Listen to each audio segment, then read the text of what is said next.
Today's episode is actually going to be the first episode that we're doing on the Big Heads Media Network. We are bringing all of our shows over to Big Heads Media starting this week. So you'll be able to find all of our stuff there. They have coverage for 31 of the 32 NFL teams at this point. I think Jacksonville being the only outlier there. So we're extremely excited to be working with them. This show, everything we do, video and audio, Morning Joes, About the Labor Zone, and so forth, will be there. So keep an eye out for that.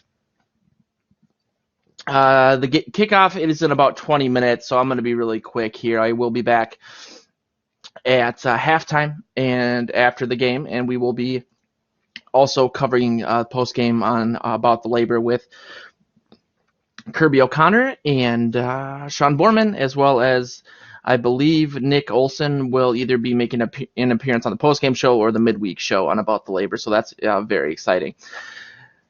Let's start with the inactives. There's a few inactives today, some that are a little disconcerting. Pat Elflein is out at left guard. That's not ideal, obviously. That's not something that you want, especially going against this quote-unquote revamped Packers defensive line, who did cause some havoc against the Bears last Thursday night. Beyond that, Drew Samia is actually active for the first time in his career. He won't be starting at left guard, but that's an option should things go sideways. Despite some of the subterfuge by Zimmer this week, Mike Hughes is not playing. Neither is Mackenzie Alexander. So it looks like Curse will be stepping in at the nickel spot. And that's a really big security blanket in every way possible. I mean, he's a big guy. He played well at the position at the nickel spot last year, despite his size. He had a monster preseason. A lot of people were calling for him to start over Mike Harris at the safety spot, but Harris had one of the best games in safety history for the Vikings last week, 2 picks and a fumble recovery. So that definitely kind of solidified Harris's role there, but that's what Curse is here for. He is a huge Band-Aid. He plays well. He's very intense. So they shouldn't really notice too much of a drop-off, if any, at that position.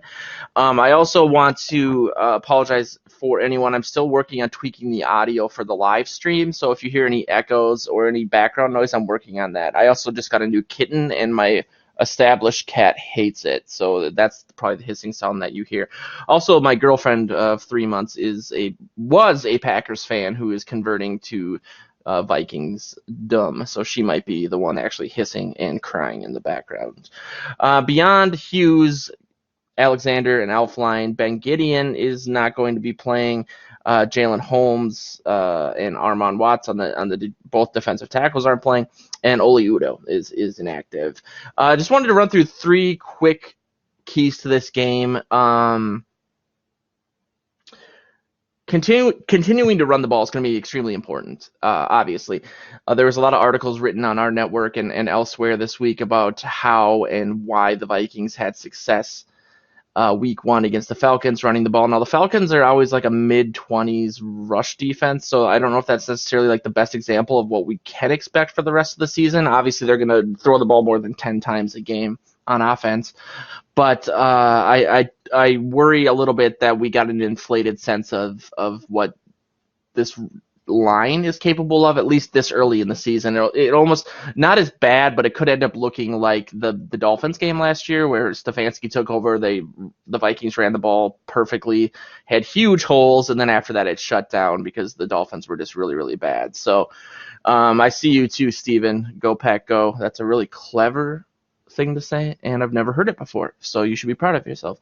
So we'll get a better sense as to what this Vikings team can do on the ground today. The Packers only allowed 2.1 yards a carry against the Bears, which is astounding. The Bears have those younger running backs, so maybe they're still finding their footing, but yeesh. So hopefully the Vikings, I think it was 5.3 yards a carry and 5.4 yards a carry for the Vikings in regards to Dalvin Cook and Alexander Madison. So hopefully they'll be able to maintain something in the high fours. Mainly to not mainly. I mean, obviously it's what Zimmer wants to do. It controls the clock, slows the game down. But one of the main components of that, obviously, is setting up the play action pass, and that's Cousins' specialty. So let's look for a lot of that coming into this game, and then to offset any pass rush, some screens, running back and tight end screens. They ran a few of those week one. The Cousins seemed to struggle a little bit with those in the preseason. He didn't have a lot of touch on the ball. Granted, the one example that is really glaring to me was one where he was an all-out blitz, and he kind of had to blindly throw it, so I'm not going to hold that against him. On the defensive side of the ball, the Vikings really want to make sure that they keep Rodgers in the pocket. We all know what Rodgers can do when he's mobile, when he extends plays. The longer he has to throw, the better the chance that he'll find someone down the field. So that was something that Everson Griffin talked about this week, and he discussed the dynamic talent that is Aaron Rodgers. Now, the Vikings have averaged a little over 3 sacks per game against Rodgers. There were those years where Jared Allen would get like half his sack total for the season against Rodgers, which was awesome. But the Packers line, for the last 10 years, outside of 1 year I can think of, has been pretty bad. I think with what we saw from Everson Griffin week one, I do think that he's going to have a really great year, a bounce back year. He got a sack, only one offsides penalty, which is he is known to do. Daniel Hunter got his sack as well. Linval Joseph is healthier. He had his offseason procedures, didn't really play a lot in the preseason, but I fully expect the Vikings to be able to get a decent amount of pressure without blitzing. Now, week one, they blitzed first play with Anthony Barr and Mackenzie Alexander that ended in a sack. I would love if they did more of that. Historically, Barr rushes the passer on about between 22 and 25% of plays. Getting him blitzing is going to be super important. I mean, it was just really effective, and he can be near Khalil Mack levels if utilized that way. Now the Vikings ask him to do a million times more things than the Bears ask Khalil Mack to do, and I understand that, and you can't really take away from that to do that, but you can implement more of it. And I think that with the success that they had week one, they'll continue to do that, and that excites me a little bit. Outside of that, do you want Jimmy Graham? That move always kind of scared me. I thought the idea of him with Rodgers could be like a Gronk and Brady situation. Graham plays completely different than Gronk does. He's not as physical. So he's super tall. He plays more like a wide receiver, to be honest.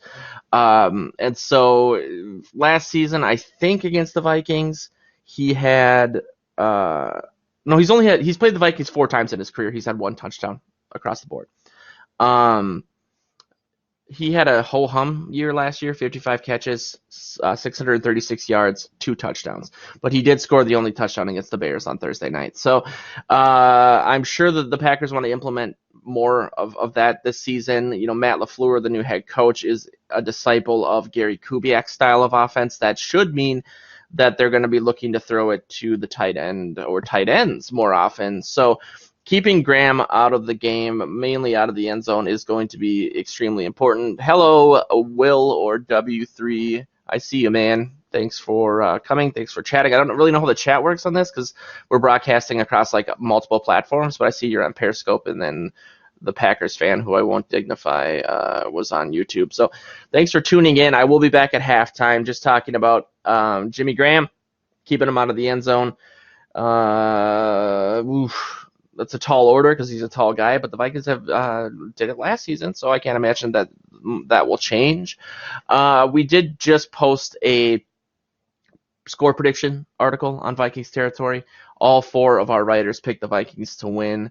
One was with a 1-point game, I think 24-23, but I went with a 31-17 with a garbage time touchdown. Hey, Will, what's up, man?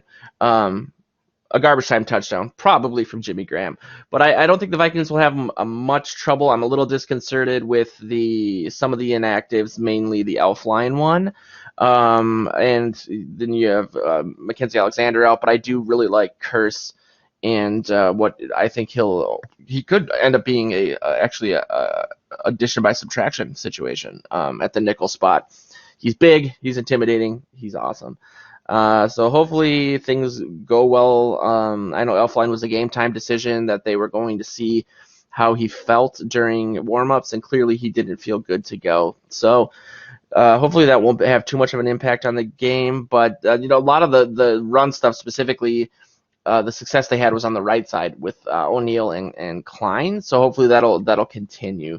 But it would be nice for these guys to feel like a unit of 5 guys. O'Neal was out during the preseason. Now Elfline's out. So hopefully next week he'll be better. But let's go kick off here in about 10 minutes. I'll let you guys go. Please do check back at halftime and after the game. I will be covering things then.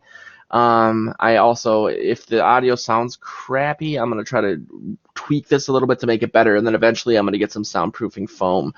But I'll leave the video where it started with my Green Bay really sucks Homer Hanky, and I have Favre peeing on the state of Wisconsin. Enough said. Check in with you guys at halftime. Skull.